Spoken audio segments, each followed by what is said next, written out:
Кыргызстан чекарасында жүргөнмүн. 4:30 чамасында кечки саат. Бирден кой үркүп калды төмөндөн. Карасам 2 Өзбекстан солдат чыргап келип атыптыр да. Мен качкан жокмун. Себеби өз чекарада турам, Кыргызстан жериндемин да.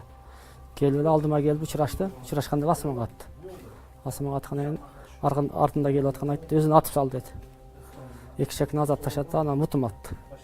Мутум атканда мутумду кармадым. Кармасам уже сөк майланып кеткен да, билинди да. Сүдүрүп Өзбекстан жерине өткөзүп кетиш керек деп сүйдөштү өздөрүнчө. 2,5 километр жерге көтөрүп барышты. Ал жерден скорый келди. Скорыйга салды. Скорыйга салганда офицер жана аткан солдат айтты. Кыргызстан чегарасында аттыңбы, Өзбекстан чегарасында деп. Дегенде ал айтты, Кыргызстан чегарасында аттым деди. Кирип бара аттым деди. Кыргызстан жери болчу ал деди. Бирок жана гильзаны таба албай койдум. Гильза ушул жерде калды деди, Кыргызстандын жеринде.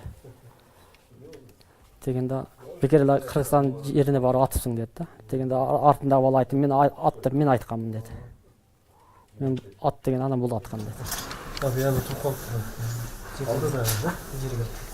Yaktan oldu mu? Yaktan oldu. Жаман окуя болуп атат. Себеп дегенде эки мамлекеттин ортосунда достук мамиле эми чыңдалып, чегаралар эми ачылып аткан убак. Бирок ошол эле убакта мына негизги себебин карасак, делимитация болгону менен демаркация толук болбой, зымдардын тартылбаганынан, жанагындай болуп атат.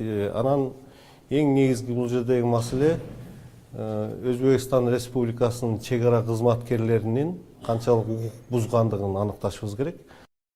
Каждая из сторон проводит по своей.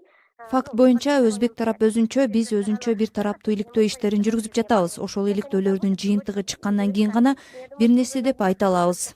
Будут известны, и мы сразу сообщим об этом.